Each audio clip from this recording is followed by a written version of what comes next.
ವೀಕ್ಷಕರೇ, hello doctor ನೇರ ಪ್ರಸಾರದ ಕಾರ್ಯಕ್ರಮಕ್ಕೆ ತಮಗೆಲ್ಲರಿಗೂ ಆತ್ಮೀಯ ಸ್ವಾಗತ. ನಾನು ಕುಸುಮ.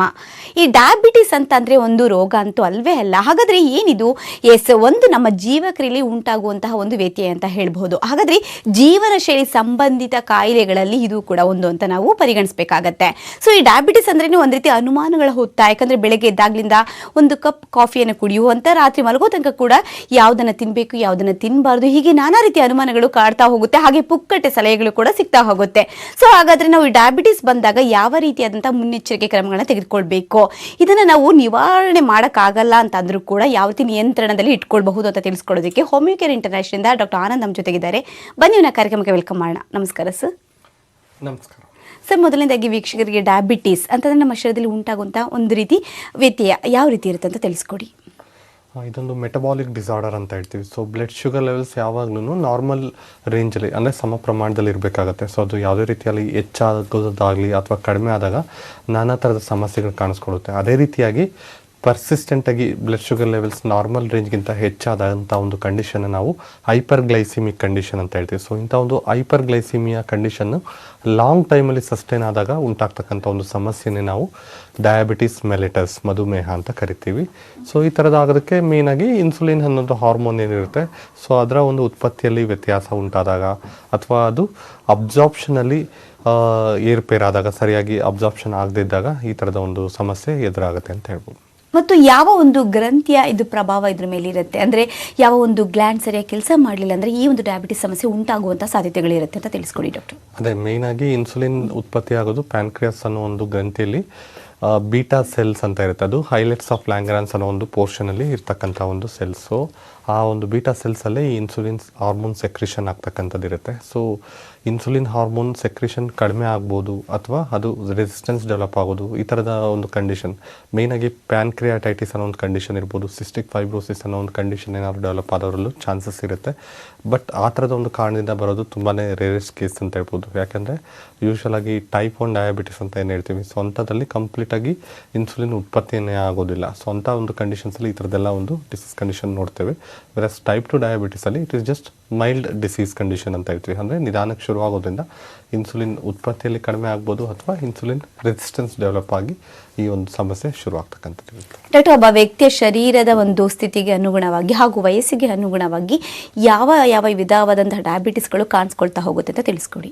ಅದೇ ನಾರ್ಮಲ್ ಆಗಿ 4 ಟೈಪ್ಸ್ ನೋಡ್ತೀವಿ. ಮೇಜರ್ ಟೈಪ್ಸ್ ಅಂದರೆ ಟೈಪ್ 1 ಆರ್ ಇನ್ಸುಲಿನ್ ಡಿಪೆಂಡೆಂಟ್ ಅಂತ ಹೇಳ್ತೀವಿ.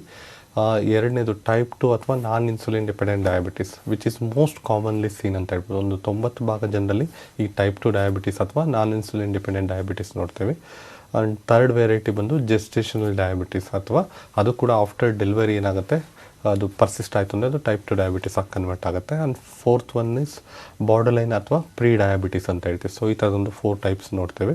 ಆ್ಯಂಡ್ ಮೋಸ್ಟ್ ಕಾಮನ್ ಟೈಪ್ ಅಂತ ಹೇಳಿದಾಗ ಟೈಪ್ 2 ಡಯಾಬಿಟಿಸ್ ಅನ್ನೋದನ್ನ ಹೆಚ್ಚಾಗಿ ನೋಡ್ತಕ್ಕಂಥದ್ದು. ಓಕೆ, ಇನ್ನು ಜೆನೆಟಿಕ್ ಫ್ಯಾಕ್ಟರ್ ನಾವು ಕನ್ಸಿಡರ್ ಮಾಡಿದಾಗ, ಸೊ ವಂಶ ಪಾರಂಪರ್ಯವಾಗಿ ಈ ಡಯಾಬಿಟಿಸ್ ಅನ್ನೋದನ್ನ ಎಷ್ಟು ಶೇಕಡವಾರು, ಎಷ್ಟು ಪರ್ಸೆಂಟೇಜ್ ಜನಗಳು ಇದನ್ನು ಕ್ಯಾರಿ ಮಾಡ್ತಾ ಇದ್ದಾರೆ, ಇಂಥ ಒಂದು ಸಮಸ್ಯೆ ಉಂಟಾಗ್ತಾ ಇದೆ ಅಂತ ತಿಳಿಸಿ ಡಾಕ್ಟರ್. ಆ ಥರ ಒಂದು ಪರ್ಸೆಂಟೇಜ್ ಹೇಳೋಕ್ಕಾಗದೇ ಇದ್ರೂ ಕೂಡ ಡೆಫಿನೆಟ್ಲಿ ಒಂದು ಸ್ಟ್ರಾಂಗ್ ಹೆರಿಡಿಟರಿ ಇನ್ಫ್ಲೂಯೆನ್ಸ್ ಅಥವಾ ಜೆನೆಟಿಕ್ ಫ್ಯಾಕ್ಟರ್ಸಿಂದ ಬರುವಂಥ ಒಂದು ಸಾಧ್ಯತೆ ಇರುತ್ತೆ. ಅಂದರೆ ಈ ಥರ ಒಂದು ಜೆನೆಟಿಕ್ ಇನ್ಫ್ಲುಯೆನ್ಸಿಂದ ಬರುವಂಥ ಕಾಯಿಲೆಗಳಲ್ಲಿ ಅತ್ಯಂತ ಪ್ರಮುಖವಾದಂಥ ಒಂದು ಕಾಯಿಲೆ ಅಂದರೆ ಅದು ಡಯಾಬಿಟಿಸ್ ಅಂತ ಕೂಡ ಹೇಳ್ಬೋದು. ಸೊ ಸಾಮಾನ್ಯವಾಗಿ ಏನಾಗುತ್ತೆ, ಫ್ಯಾಮಿಲಿ ಹಿಸ್ಟ್ರಿ ಇದ್ದರೂ ಕೂಡ ಅವರಲ್ಲಿ ಬರೋದಕ್ಕೆ ಬೇರೆ ಬೇರೆ ರಿಸ್ಕ್ ಫ್ಯಾಕ್ಟರ್ಸ್ ಇರುತ್ತೆ. ಒಂದು ಒಬೆಸಿಟಿ ಆಗಿರ್ಬೋದು, ಅಥವಾ ಒಂದು ಸ್ಟ್ರೆಸ್ ಇಂಡ್ಯೂಸ್ ಫ್ಯಾಕ್ಟರ್ಸ್ ಆಗಿರ್ಬೋದು, ಅಥವಾ ಲೈಫ್ ಸ್ಟೈಲ್ ಜೀವನ ಶೈಲಿ ಆಗಿರ್ಬೋದು, ಇನ್ನೂ ಅನೇಕ ಕಾರಣಗಳು. ಅಂದರೆ ಅದೆಲ್ಲ ರಿಸ್ಕ್ ಫ್ಯಾಕ್ಟರ್ಸ್ ಅಂತ ಹೇಳ್ತೀವಿ. ಎಲ್ಲ ಒಂದು ಕಡೆ ರೂಟ್ ಕಾಸ್ ಬಂದು ಜೆನೆಟಿಕ್ ಫ್ಯಾಕ್ಟರ್ ಆಗಿದ್ರೂ ಕೂಡ ಈ ಥರದ್ದೆಲ್ಲ ಒಂದು ಅಂಶಗಳಲ್ಲಿ ಏನಾಗುತ್ತೆ ಅವ್ರಿಗೆ ಟ್ರಿಗರ್ ಆಗ್ತಕ್ಕಂಥದ್ದು ಇರುತ್ತೆ. ಸೊ ಇಂಥ ವಯಸ್ಸಲ್ಲೇ ಬರಬೇಕು, ಈ ಏಜಲ್ಲೇ ಆಗಬೇಕಂತ ಅಂದಾಗ ಸೊ ಆ ಥರದ ಒಂದು ರಿಸ್ಕ್ ಫ್ಯಾಕ್ಟರ್ಸಿಂದಾನೇ ಬರುವಂಥದ್ದು ಇರುತ್ತೆ ಅಂತ ಹೇಳ್ಬೋದು.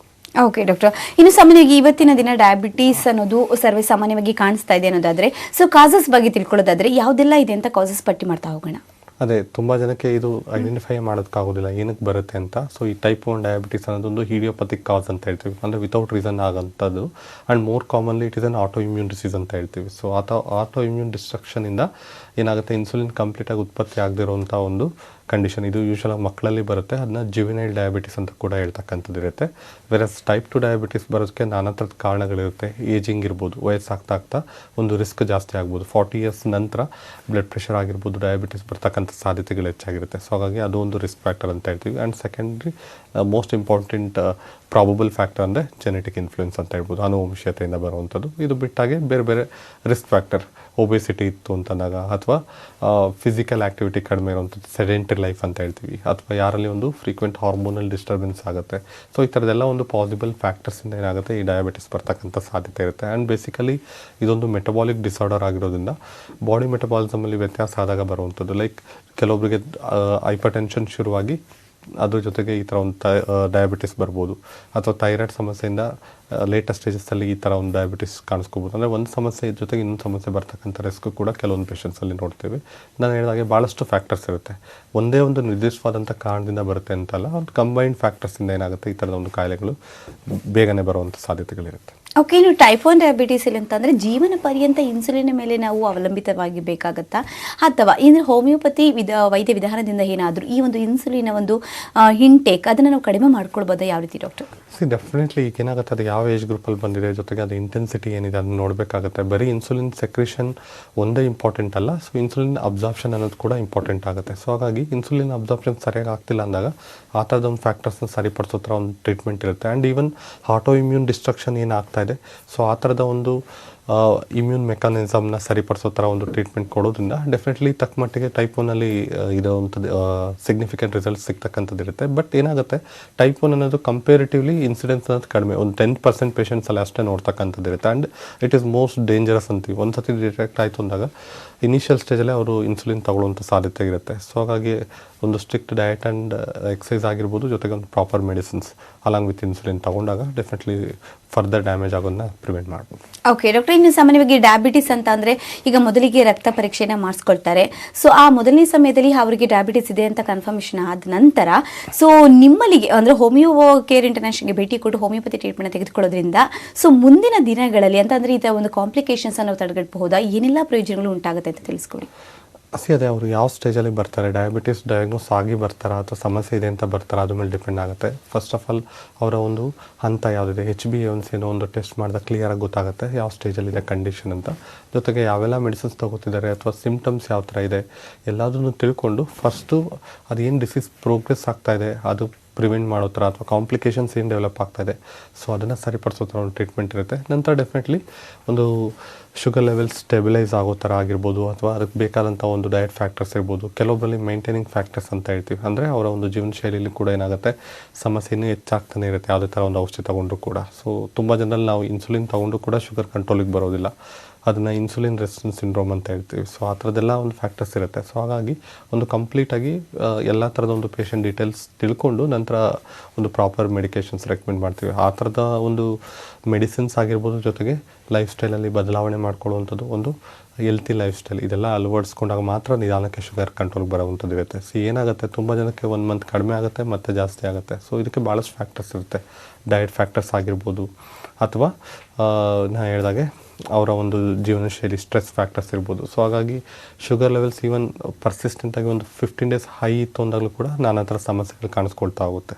ಸೊ ಹಾಗಾಗಿ ಸಡನ್ನಾಗಿ ಶುಗರ್ ಹೈ ಆಯಿತು ಅಂದ ಮಾತ್ರಕ್ಕೆ ಅದು ಹೆಲ್ಪ್ ಆಗ್ತಿಲ್ಲ ಅಂತ ಅಲ್ಲ, ಅಥವಾ ಲೋ ಆಯಿತು ಅಂದರೂ ಕೂಡ ಅದು ಕಡಿಮೆ ಆಗಿದೆ ಅಂತಲ್ಲ. ಸೊ ಒಂದು ಸ್ಟೆಬಿಲಿಟಿ ಅನ್ನೋದು ಬರಬೇಕಾಗುತ್ತೆ. ಸೊ ಹಾಗಾಗಿ ಒಂದು long term treatment, periodical checkup ಇರ್ಬೋದು, ಒಂದು ಡಿಸಿಪ್ಲಿನ್ ಲೈಫ್ ಅಂತ ಹೇಳ್ತೀವಿ. ಸೊ ಟೈಮ್ಲಿ ಫುಡ್ ಇಂಟೇಕ್ ಮಾಡುವಂಥದ್ದೇ ಆಗಿರ್ಬೋದು, ಪ್ರೋಟೀನ್ ಫುಡ್ ತೊಗೊಳ್ಳುವಂಥದ್ದೇ ಆಗಿರ್ಬೋದು. ಸೊ ಎಲ್ಲ ಥರದ್ದು ಅನುಸರಿಸಿದಾಗ ಸಿಗ್ನಿಫಿಕೆಂಟಾಗಿ ರಿಸಲ್ಟ್ಸ್, ಎಸ್ಪೆಷಲಿ ಹೋಮಿಯೋಪತಿ ಮೆಡಿಸಿನ್ಸಲ್ಲಿ ಈ ಥರ ಒಂದು ರೂಟ್ ಫ್ಯಾಕ್ಟರ್ನ ಟ್ರೀಟ್ ಮಾಡೋದ್ರಿಂದ ಒಂದು ಸಮಸ್ಯೆನೂ ಕಂಟ್ರೋಲಿಗೆ ಬರುತ್ತೆ. ಈವನ್ ಶುಗರ್ ಲೆವೆಲ್ಸ್ ಸಡನ್ನಾಗಿ ಫ್ಲಕ್ಚುಯೇಷನ್ ಆಯಿತು ಅಂದರೂ ಕೂಡ ಅವ್ರಿಗೆ ಯಾವುದೇ ಥರ ಸಿಮ್ಟಮ್ಸ್ ಕಾಣಿಸ್ಕೊಳ್ಳೋದಿಲ್ಲ. ಓಕೆ ಟೋಟಲ್, ಈಗ ನಾವು ಡಯಾಬಿಟೀಸ್ ಬಂದಿದೆ ಅಂತ ತಕ್ಷಣ ನಮಗೆ ಕೇವಲ ಡಯಾಬಿಟೀಸ್ ಆಗಿ ಮಾತ್ರ ಉಳ್ಕೊಳ್ಳೋದಿಲ್ಲ. ತುಂಬ ಜನ ಹೇಳ್ತಾರೆ ಡಯಾಬಿಟೀಸ್ನಿಂದ ಕಣ್ಣು, ಕಿಡ್ನಿ, ಹೀಗೆ ನರಗಳ ಸಂಬಂಧಪಟ್ಟಂತಹ ಸಮಸ್ಯೆಗಳು ಉಂಟಾಗ್ತಾ ಹೋಗುತ್ತೆ. ಹಾಗಾಗಿ ಡಯಾಬಿಟೀಸ್ ಉಂಟಾಗುವಂಥ ಕಾಂಪ್ಲಿಕೇಶನ್ಸ್ಗಳು ಯಾವುದೆಲ್ಲ ಇರುತ್ತೆ ಅಂತ ತಿಳಿಸಿ. ಫಸ್ಟು ಮೇಜರಾಗಿ ನರ್ವ್ಸ್ ಡ್ಯಾಮೇಜ್ ಆಗ್ತಕ್ಕಂಥದ್ದು ಇರುತ್ತೆ. ಸೊ ನರ್ವ್ಸ್ ಡ್ಯಾಮೇಜ್ ಆದಾಗ ನ್ಯೂರೋಪತಿ ಕಂಡೀಷನ್ ಡೆವಲಪ್ ಆಗುತ್ತೆ, ಡಯಾಬಿಟಿಕ್ ನ್ಯೂರೋಪತಿ ಅಂತ ಹೇಳ್ತೀವಿ. ಪೆರಿಫೆರಲ್ ಪಾರ್ಟ್ಸಲ್ಲಿ ಕಾಲಲ್ಲಿ ಬರ್ನಿಂಗ್ ಸೆನ್ಸೇಷನ್ ಆಗಿರ್ಬೋದು, ಪ್ರಿಕ್ಕಿಂಗ್ ಸೆನ್ಸೇಷನ್ ಆಗ್ತಕ್ಕಂಥದ್ದು, ಈ ಥರದ್ದೆಲ್ಲ ಲಕ್ಷಣಗಳು ಮೇಜರ್ ಪೇಷಂಟ್ಸಲ್ಲಿ ನೋಡ್ತಕ್ಕಂಥದ್ದು ಇರುತ್ತೆ. ಅದು ಅಲ್ಲದಾಗ ಡೆಫಿನೆಟ್ಲಿ ಕಿಡ್ನಿ ಫಂಕ್ಷನಲ್ಲಿ ಅಫೆಕ್ಟ್ ಆಗ್ತಕ್ಕಂಥದ್ದು ಇರ್ಬೋದು, ಕ್ರಿಯಾಟಿನಿನ್ ಲೆವೆಲ್ಸ್ ಹೆಚ್ಚಾಗ್ತಕ್ಕಂಥದ್ದು ಇರ್ಬೋದು, ಅದನ್ನ ಡಯಾಬಿಟಿಕ್ ನೆಫ್ರೋಪತಿ ಅಂತ ಹೇಳ್ತೀವಿ. ಸೊ ಹೀಗೆ ಒಂದು ವೈಟಲ್ ಆರ್ಗನ್ಸ್ ಡ್ಯಾಮೇಜ್ ಆಗ್ತಕ್ಕಂಥ ರಿಸ್ಕ್ ಇರ್ಬೋದು, ಐಸಲ್ಲಿರೋವಂಥ ರೆಟಿನಾ ಅಂತ ಹೇಳ್ತೀವಿ. ಸೊ ಆ ಥರದ ಒಂದು ಫ್ಯಾಕ್ಟರ್ ಅಫೆಕ್ಟ್ ಆಗುವಂಥದ್ದು ಇರ್ಬೋದು. ಸೊ ನಾನಾ ಥರದ ಒಂದು ಫ್ಯಾಕ್ಟರ್, ಲಾಂಗ್ ಟರ್ಮ್ ಕಾಂಪ್ಲಿಕೇಶನ್ಸ್ ಅಂತ ಹೇಳ್ತೀವಿ, ಅಂದರೆ ದೀರ್ಘಕಾಲದಿಂದ ಶುಗರ್ ಲೆವೆಲ್ಸ್ ಕಂಟ್ರೋಲ್ ಇಲ್ಲದೇ ಇದ್ದಾಗ ಈ ಥರದ ಒಂದು ಸಮಸ್ಯೆ ಆಗ್ತಕ್ಕಂಥದ್ದು ಇರುತ್ತೆ. ಇನ್ನು ಕೆಲವೊಬ್ಬರಿಗೆ ಉಂಡಾಗಿ. ವಿರಾಮದ ನಂತರ ಹಲೋ ಡಾಕ್ಟರ್ ನೇರ ಪ್ರಸಾರದ ಕಾರ್ಯಕ್ರಮಕ್ಕೆ ಮತ್ತೊಮ್ಮೆ ಸ್ವಾಗತ. ಡಾಕ್ಟರ್, ಕಾಂಪ್ಲಿಕೇಶನ್ಸ್ ಬಗ್ಗೆ ಮಾತನಾಡ್ತಾ ಇದ್ವಿ. ನರಗಳ ಸಮಸ್ಯೆ ತುಂಬಾ ಜನರಲ್ಲಿ ಕಾಣಿಸುತ್ತೆ ಅಂತ ಹೇಳಿದ್ರಿ. ಸೊ ಇದನ್ನು ಹೊರತುಪಡಿಸಿದ್ರೆ ಬೇರೆ ಯಾವೆಲ್ಲ ಕಾಂಪ್ಲಿಕೇಶನ್ಸ್, ದುಷ್ಪರಿಣಾಮಗಳು ಉಂಟಾಗುತ್ತೆ?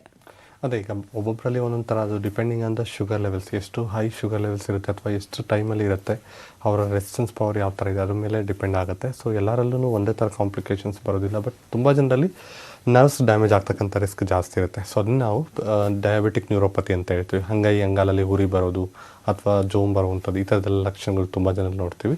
ಅದಲ್ಲದೆ ಬೇರೆ ಬೇರೆ ಕಾಂಪ್ಲಿಕೇಶನ್ಸ್, ಸಡನ್ ವೆಯ್ಟ್ ಲಾಸ್ ಆಗ್ತಕ್ಕಂಥದ್ದು ಇರ್ಬೋದು. ಸೊ ಆ ಥರದ ಒಂದು ಫ್ಯಾಕ್ಟರ್ಸ್, ರಿಕರೆಂಟಾಗಿ ಇನ್ಫೆಕ್ಷನ್ಸ್ ಆಗುವಂಥದ್ದು ಅಥವಾ ಪೂರ್ ಆರ್ ಡಿಲೇಡ್ ಹೂನ್ ಡೀಲಿಂಗ್ ಅಂತ ಹೇಳ್ತೀವಿ. ಸೊ ಆ ಥರದೊಂದು ಫ್ಯಾಕ್ಟರ್ಸ್ ಇರ್ಬೋದು, ಏರ್ ಫಾಲ್ ಆಗ್ತಕ್ಕಂಥದ್ದು ಇರ್ಬೋದು. ಸೊ ಈಗ ಕಾಂಪ್ಲಿಕೇಶನ್ಸ್ ಅಂತ ಬಂದಾಗ ಏನಾಗುತ್ತೆ, ಶುಗರ್ ಲೆವೆಲ್ಸ್ ಹೈ ಆಗ್ತಾ ಹೋದಾಗೆ ಒಂದೊಂದೇ ಕಾಂಪ್ಲಿಕೇಶನ್ಸ್ ನಿಧಾನಕ್ಕೆ ಡೆವಲಪ್ ಆಗ್ತಕ್ಕಂಥದ್ದು ಇರುತ್ತೆ. ಸೊ ಹಾಗಾಗಿ ಈ ಥರದ್ದೆಲ್ಲ ಒಂದು ಇರ್ರಿವರ್ಸಿಬಲ್ ಪ್ಯಾಥಾಲಜಿಕಲ್ ಚೇಂಜಸ್ ಏನಾಗುತ್ತೆ ಅಂದರೆ, ವೈಟಲ್ ಆರ್ಗನ್ಸ್ ಡ್ಯಾಮೇಜ್ ಆಗೋದು ಲಾಸ್ಟ್ ಸ್ಟೇಜಲ್ಲಿ, ಅಂದರೆ ತುಂಬ ವರ್ಷದಿಂದ ಅವರು ಶುಗರ್ ಲೆವೆಲ್ಸ್ ಕಂಟ್ರೋಲ್ ಇಟ್ಕೊಂಡಿಲ್ಲ, ಸರಿಯಾದಂಥ ಒಂದು ಡಯಟ್ ಅನುಸರಿಸ್ತಾ ಇದ್ದಾಗ ಒಂದು ಕಾಂಪ್ಲಿಕೇಶನ್ಸ್ ಆಗುವಂಥದ್ದು ಇರುತ್ತೆ. ಅದರ್ವೈಸ್ ಹೇಳಿದಾಗೆ ಒಂದು ಅವ್ರಿಗೆ ಸಿಮ್ಟಮ್ಸ್ ಹೆಚ್ಚಾಗ್ತಾ ಹೋಗುವಂಥದ್ದು, ಸುಸ್ತಾಗ್ಬೋದು, ಡಲ್ನೆಸ್, ಡ್ರೌಸಿನೆಸ್, ಈ ಥರದ್ದೆಲ್ಲ ಲಕ್ಷಣಗಳೇ ಜಾಸ್ತಿ ಆದಾಗಲೇ ಅದನ್ನೇ ವಿತ್ಸ್ಟ್ಯಾಂಡ್ ಮಾಡೋದಕ್ಕೆ ಕಷ್ಟ ಆಗ್ತಕ್ಕಂಥ ಪೇಷಂಟ್ಸ್ಗಳು ಕೂಡ ನಾವು ತುಂಬ ನೋಡಿರ್ತೀವಿ. ಓಕೆ, ಸಾಮಾನ್ಯವಾಗಿ ಬ್ಲಡ್ ಶುಗರ್ ತುಂಬ ಜಾಸ್ತಿ ಆದಾಗ ಇನ್ಫೆಕ್ಷನ್ ಲೆವೆಲ್ ಕೂಡ ತುಂಬ ಜಾಸ್ತಿ ಆಗುತ್ತೆ ಅಂತ ಕೇಳಿದ್ದೀವಿ. ಸೊ ಇದನ್ನು ಯಾವ ರೀತಿ ಮ್ಯಾನೇಜ್ ಮಾಡಬೇಕಾಗುತ್ತೆ ಡಾಕ್ಟರ್? ಖಂಡಿತವಾಗಿ ಬ್ಲಡ್ ಶುಗರ್ ಲೆವೆಲ್ಸ್ ಯಾವಾಗಲೂ ನಾರ್ಮಲ್ ರೇಂಜಲ್ಲೇ ಇರಬೇಕಾಗುತ್ತೆ. ಸೊ ಅದು ಹೈ ಆದಾಗ ಇಟ್ ಫೇವರ್ಸ್ ಬ್ಯಾಕ್ಟೀರಿಯಲ್ ಗ್ರೋತ್ ಅಂತ ಹೇಳ್ತೀವಿ. ಸೊ ಹಾಗಾಗಿ ಏನಾಗುತ್ತೆ, ಒಂದು ಟೆಂಡೆನ್ಸಿ ಅನ್ನೋದು ಹೆಚ್ಚಾಗುತ್ತೆ, ರೆಸಿಸ್ಟೆನ್ಸ್ ಪವರ್ ವೀಕ್ ಆಗಿ ನಾನಾ ಥರ ಸಿಮ್ಟಮ್ಸ್ಗಳು ಡೆವಲಪ್ ಆಗುವಂಥದ್ದು ಇರುತ್ತೆ. ಯೂರಿನ್ ಇನ್ಫೆಕ್ಷನ್ ಆಗ್ಬೋದು ಅಥವಾ ಯಾವುದೇ ಥರ ಒಂದು ಬಾಡಿಲಿ ರಿಕರೆಂಟ್ ಇನ್ಫೆಕ್ಷನ್ಸ್ ಆಗ್ತಕ್ಕಂಥ ಸಾಧ್ಯತೆ ಇರುತ್ತೆ. ಸೊ ಹಾಗಾಗಿ ಅದು ಕಂಟ್ರೋಲ್ ಇಡಬೇಕಂತ ಆಲ್ರೆಡಿ ಬಾಡಿ ಮೆಕ್ಯಾನಿಸಮಲ್ಲಿ ಅದನ್ನು ನಾರ್ಮಲಿಗೆ ತರೋದಕ್ಕೇ ಫ್ರೀಕ್ವೆನ್ಸಿ ಆಫ್ ಯೂರಿನೇಷನ್ ಹೆಚ್ಚಾಗುತ್ತೆ, ಬಾಯಾರಿಕೆ ಜಾಸ್ತಿ ಆಗೋದು, ಈ ಥರದ್ದೆಲ್ಲ ಲಕ್ಷಣಗಳು ಆಗುತ್ತೆ. ಅದು ಬಿಯಾಂಡ್ ದ ಲಿಮಿಟ್ ಆದಾಗ ಮಾತ್ರ ಏನಾಗುತ್ತೆ, ಬೇರೆ ಬೇರೆ ಆರ್ಗನ್ಸ್ ಡ್ಯಾಮೇಜ್ ಆಗೋದು ಅಥವಾ ಬೇರೆ ಬೇರೆ ತೊಂದರೆ ಶುರುವಾಗ್ತಕ್ಕಂಥದ್ದು ಇರುತ್ತೆ. ಸೊ ಹಾಗಾಗಿ ಶುಗರ್ ಲೆವೆಲ್ಸ್ ಹೈ ಆಗೋದಕ್ಕೆ ಮೇಯ್ನ್ ಫ್ಯಾಕ್ಟರ್ ಅಂದರೆ ಡಯಟ್. ಸೊ ಅದಷ್ಟು ಒಂದು ಪ್ರಾಪರ್ ವೆಲ್ ಬ್ಯಾಲೆನ್ಸ್ ಡಯಟ್ ಅಥವಾ ಪ್ರೋಟೀನ್ ರಿಚ್ ಫುಡ್ ತಗೊಳ್ಳೋದು ಸೂಕ್ತ. ಜೊತೆಗೆ ನಾನು ಹೇಳಿದಾಗೆ ಅವರಲ್ಲಿ ಬೇರೆ ಥರದ ರಿಸ್ಕ್ ಫ್ಯಾಕ್ಟರ್ ಏನಾದರೂ ಇತ್ತು ಅಂತಂದರೆ ಅದನ್ನು ಸರಿಪಡಿಸುವಂಥದ್ದು ಕೂಡ ತುಂಬ ಅವಶ್ಯಕ ಅಂತ ಹೇಳ್ಬೋದು. ಓಕೆ ಡಾಕ್ಟರ್, ಇನ್ನು ತುಂಬ ಚಿಕ್ಕ ವಯಸ್ಸಿನಲ್ಲೇ ಜುವೆನಲ್ ಡಯಾಬಿಟಿಸ್ ಉಂಟಾಗೋದ್ರಿಂದ ಸೊ ಅವರಿಗೆ ಬೆಳೀತಾ ಯಾವುದೆಲ್ಲ ಸಮಸ್ಯೆಗಳು ಉಂಟಾಗುತ್ತೆ ಅಂತ ತಿಳಿಸ್ಕೊಡಿ. ಡಯಾಬಿಟೀಸಲ್ಲಿ ಎರಡು ಟೈಪಲ್ಲೂ ಕೂಡ ಅಷ್ಟೇ ಸೇಮ್ ಕಾಂಪ್ಲಿಕೇಶನ್ಸ್ ನೋಡ್ತಕ್ಕಂಥದ್ದು ಇರುತ್ತೆ ಅಥವಾ ಸೇಮ್ ಸಿಮ್ಟಮ್ಸ್ ಇರುತ್ತೆ. ಬಟ್ ಜುವೆನೈಲ್ ಡಯಾಬಿಟೀಸಲ್ಲಿ ಏನಾಗುತ್ತೆ, ಶುಗರ್ ಲೆವೆಲ್ಸ್ ರ್ಯಾಪಿಡಾಗಿ ಹೈ ಆಗೋದ್ರಿಂದ 400, 300 ಅದಕ್ಕಿಂತ ಹೆಚ್ಚಾಗ್ತಾ ಹೋದಾಗ ಏನಾಗುತ್ತೆ, ಸಿಮ್ಟಮ್ಸ್ಗಳು ಇಂಟೆನ್ಸಿಟಿ ಜಾಸ್ತಿ ಆಗ್ತಾ ಹೋಗುತ್ತೆ. ಎಷ್ಟೋ ಜನಕ್ಕೆ ಸಿಮ್ಟಮ್ಸೇ ಕಾಣಿಸ್ಕೊಳ್ಳೋದಿಲ್ಲ, ಡೈರೆಕ್ಟಾಗಿ ಕಾಂಪ್ಲಿಕೇಶನ್ಸ್ ಅಂತಕ್ಕೆ ತಲುಪುವಂಥದ್ದು. ಕೀಟೋನ್ ಬಾಡೀಸ್ ಹೆಚ್ಚಾಗ್ಬೋದು, ಕೀಟೋಸಿಡೋಸಿಸ್ ಅಂತ ಹೇಳ್ತೀವಿ. ಸೊ ಆ ಥರದ ಲಕ್ಷಣಗಳು ಅಥವಾ ಬೇರೆ ಬೇರೆ ಈಗ ಹೇಳಿದಾಗೆ ಕಿಡ್ನಿ ಫಂಕ್ಷನ್ ಡ್ಯಾಮೇಜ್ ಆಗ್ತಕ್ಕಂಥದ್ದು ಇರ್ಬೋದು, ಕ್ರೋನಿಕ್ ಕಿಡ್ನಿ ಡಿಸೀಸ್ ಡೆವಲಪ್ ಆಗ್ತಕ್ಕಂಥ ರಿಸ್ಕ್ ಇರ್ಬೋದು. ಸೊ ಈ ಥರದ್ದೆಲ್ಲ ಒಂದು ಕಾಂಪ್ಲಿಕೇಶನ್ಸ್ ಟೆಂಡೆನ್ಸಿ ಜಾಸ್ತಿ ಒಂದು ಟೈಪ್ 1ನಲ್ಲಿ ನೋಡ್ತೀವಿ. ಜೊತೆಗೆ ಮಕ್ಕಳಲ್ಲಿ ಬಂದಾಗ ಅವರಲ್ಲಿ ಒಂದು ಸ್ಟ್ರಿಕ್ಟ್ ಡಯಟ್ ಮಾಡೋದಕ್ಕೂ ಕಷ್ಟ ಆಗ್ಬೋದು. ಸೊ ಎಲ್ಲ ಒಂದು ಫ್ಯಾಕ್ಟರ್ಸಿಂದ ಡೆಫಿನೆಟ್ಲಿ ಏನಾಗುತ್ತೆ, ಬೇಗನೆ ಅದು ಅಡ್ವಾನ್ಸ್ ಸ್ಟೇಜ್ಗೆ ಪ್ರೋಗ್ರೆಸ್ ಆಗ್ತಕ್ಕಂಥ ರಿಸ್ಕ್ ಮಕ್ಕಳಲ್ಲಿ ನೋಡ್ತೇವೆ. ಸೊ ಹಾಗಾಗಿ ಒಂದು strict diet and proper medicines ಅದು ತುಂಬ ಇಂಪಾರ್ಟೆಂಟ್ ಅಂತ ಹೇಳಿ. ಇನ್ನು ಗರ್ಭಿಣಿ ಸ್ತ್ರೀಯರಲ್ಲಿ ಕಾಣಿಸ್ಕೊಳ್ಳುವಂತಹ ಡಯಾಬಿಟಿಸ್ ಹೆರಿಗೆ ನಂತರ ಅದೇನಾದರೂ ಮಾಯ ಆಗುತ್ತಾ ಅಥವಾ ಕೆಲವರಲ್ಲಿ ಹಾಗೆ ಉಳ್ಕೊಳ್ಳುವಂಥ ಸಾಧ್ಯತೆಗಳಿರುತ್ತೆ, ಹೇಗೆ ಡಾಕ್ಟರ್? ಜೆಸ್ಟೇಷನಲ್ ಪೀರಿಯಡಲ್ಲಿ ನಾರ್ಮಲ್ ಆಗಿ ಎಲ್ಲ ಥರದೊಂದು ಹಾರ್ಮೋನಲ್ ಚೇಂಜಸ್ ಆಗುತ್ತೆ. ಸೊ ಅದೇ ರೀತಿಯಾಗಿ ಈ ಒಂದು ಬ್ಲಡ್ ಪ್ರೆಷರ್ ಹೆಚ್ಚಾಗ್ಬೋದು, ಡಯಾಬಿಟಿಸ್ ಕೂಡ ಬರ್ಬೋದು ಅಥವಾ ಥೈರಾಯ್ಡ್ ಸಮಸ್ಯೆ ಕಾಣಿಸ್ಕೋಬೋದು. ಬಟ್ ತುಂಬ ಜನಕ್ಕೆ ಆಫ್ಟರ್ ಡೆಲಿವರಿ ಕಂಪ್ಲೀಟ್ ನಾರ್ಮಲಿಗೆ ಬರುತ್ತೆ. ಸೊ ಯಾವುದೇ ಥರ ಮೆಡಿಸಿನ್ಸ್ ಬೇಕಾಗೋದಿಲ್ಲ. ಕೆಲವೊಬ್ಬರಲ್ಲಿ ಅದು ಪರ್ಸಿಸ್ಟ್ ಆಗುತ್ತೆ, ಅದು ಟೈಪ್ 2 ಡಯಾಬಿಟಿಸ್ ಆಗಿ ಕನ್ವರ್ಟ್ ಆಗಿ ಪರ್ಸಿಸ್ಟ್ ಆಗ್ತಕ್ಕಂಥದ್ದು ಇರುತ್ತೆ. ಅಂಥವರಲ್ಲಿ ಡೆಫಿನೆಟ್ಲಿ ಟ್ರೀಟ್ಮೆಂಟ್ ಅನ್ನೋದು ಬೇಕಾಗುತ್ತೆ ಅಂತ ಹೇಳಿ.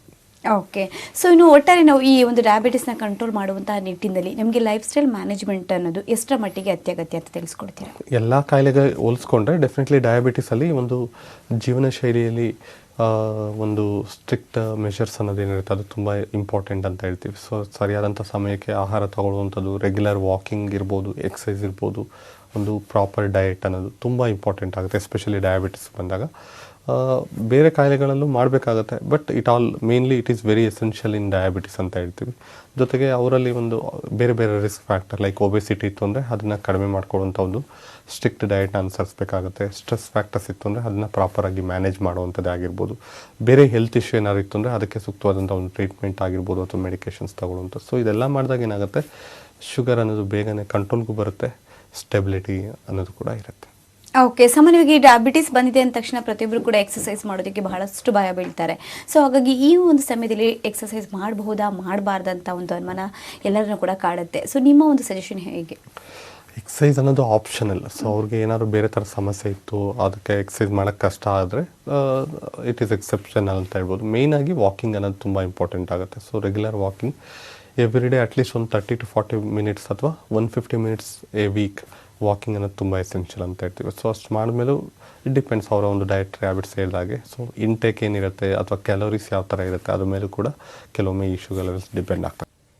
ವಿರಾಮದ ನಂತರ ಹಲೋ ಡಾಕ್ಟರ್ ನೇರ ಪ್ರಸಾರದ ಕಾರ್ಯಕ್ರಮಕ್ಕೆ ಮತ್ತೊಮ್ಮೆ ಸ್ವಾಗತ. ಡಾಕ್ಟರ್, ಈಗ ನಮಗೆ ಎಕ್ಸಸೈಸ್ ಯಾವಾಗ ಮಾಡಬೇಕು, ಎಷ್ಟರ ಸಮಯ ನಾವು ಮಾಡಬೇಕು ಎಲ್ಲವನ್ನ ಕೂಡ ತಿಳಿಸ್ಕೊಟ್ರಿ. ಆದರೆ ಈಗ ನಿಮಗೆ ಡಯಟ್ ಅಂತ ಬಂದಾಗ ಅದು ಕೂಡ ತುಂಬಾ ಮುಖ್ಯ ಆಗ್ತಾ ಹೋಗುತ್ತೆ. ಸೊ ಡಯಟ್ರಿ ಟಿಪ್ಸ್ ಅನ್ನೋದಾದರೆ ಯಾವುದೆಲ್ಲ ಇದರಲ್ಲಿ ಫಾಲೋ ಮಾಡಬೇಕಾಗತ್ತೆ?